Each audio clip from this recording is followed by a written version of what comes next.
ini kita akan belajar tentang perangkat lunak firewall.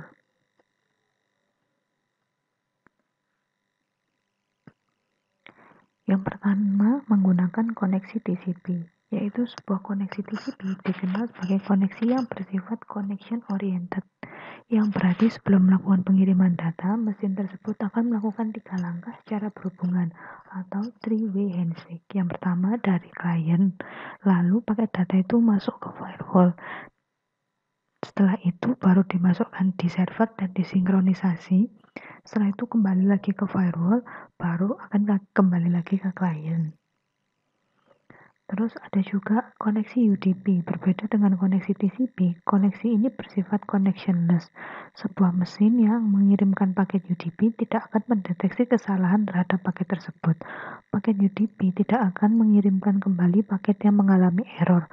Model pengiriman paket ini akan lebih efisien pada koneksi broadcasting atau multicasting. Contohnya seperti ini, jadi dari klien langsung ada UDP paket lalu masuk ke firewall.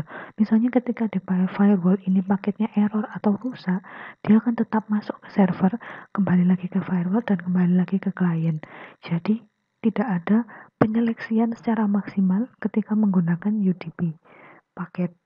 Beda dengan kalau yang TCP tadi kan dia dicek dulu dan disinkronkan. Jadi paketnya layak untuk dikirimkan atau tidak.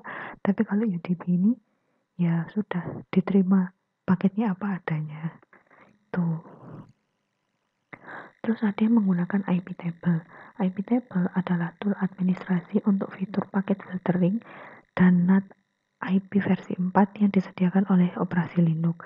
Digunakan untuk membuat, mengelola, dan melihat aturan atau tabel paket filtering yang digunakan oleh kernel. Ada tables, chain, rules, target, and action. Jadi, tabel aturan atau tabel dapat lebih dari satu dan masing-masingnya terdiri dari beberapa chain. Chain dapat berupa chain built-in pada kernel atau chain yang didefinisikan sendiri. Setiap chain terdiri dari satu set aturan atau rule yang cocok dengan jenis paket tertentu. Paket-paket yang cocok dengan aturan rule disebut dengan target. Setiap rule harus menetapkan tindakan action yang akan dilakukan terhadap target. Nah, ini ada tabel chain rules, target, and action. Jadi ada tabel 1, ada tabel 2. Terus punya chain A, sama-sama punya chain A dan chain B. Nah, mereka ini punya rule sendiri-sendiri setiap tabel dan mempunyai aksi yang akan dilakukan sendiri-sendiri pada setiap tabel. Terus ada jenis-jenis tabel. Yang pertama adalah tabel filter, pengaturan pengelolaan paket yang masuk dan keluar dari sebuah host. Terus ada NAT, pengaturan pengolahan paket yang terkait dengan translasi alamat atau NAT. Atau Mangle, pengaturan pengolahan paket yang terkait dengan pelabelan header atau status paket. Nah, kalau ini tabel filter, terdiri dari 3 built-in chains, terdiri dari 3 chain, yaitu ada input, output, dan forward. Bisa dilihat di tabel sebelah kanan.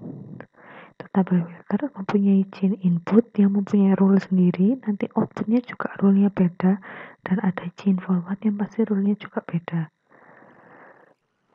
Terus ada tabel NAT, terdiri dari 3 build juga, yaitu ada namanya pre-routing, post-routing, dan output.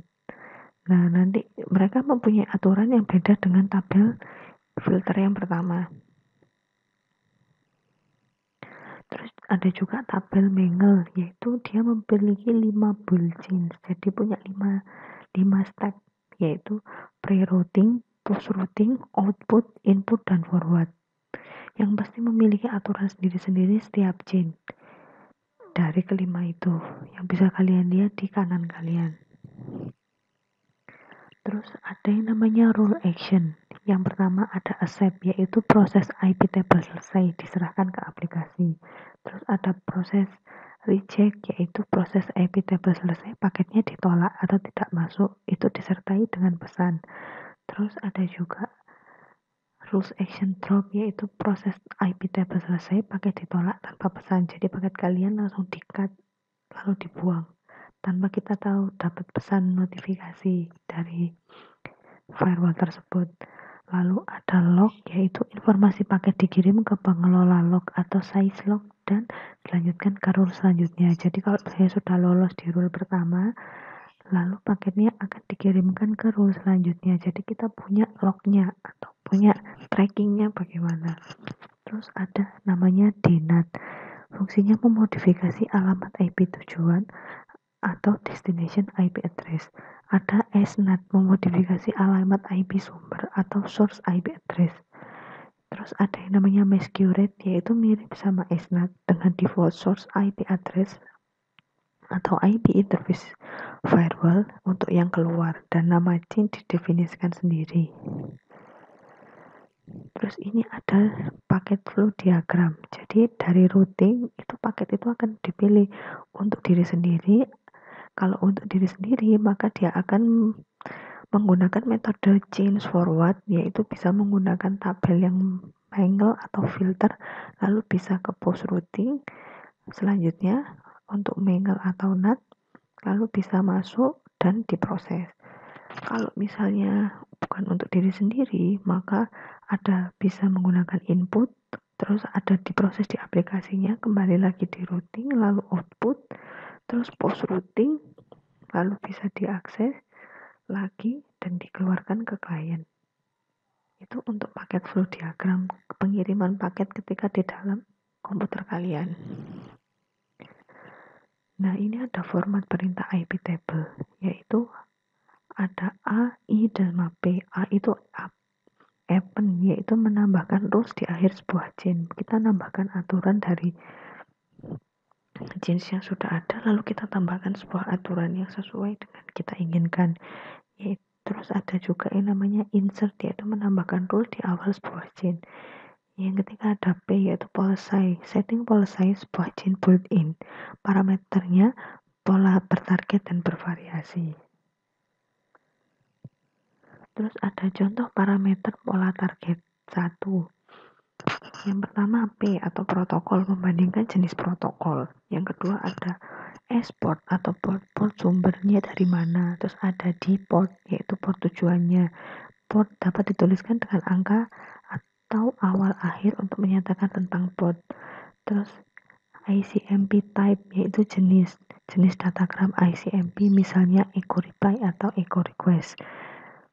Min S pola underscore IP, membandingkan pola alamat sumber. D underscore pola IP, membandingkan pola IP tujuan. I atau interface, membandingkan nama interface input. U interface, yaitu membandingkan nama interface untuk output. Terus ada M state, yaitu membandingkan dengan parameter kondisi atau kasus header paket. Untuk TCP atau UDP dapat berupa ada established, yaitu paket sudah dikenali kedua sisi host. Terus ada new, paket merupakan paket awal atau inisialisasi. Ada relate, paket merupakan lanjutan dari paket yang sudah dikenali.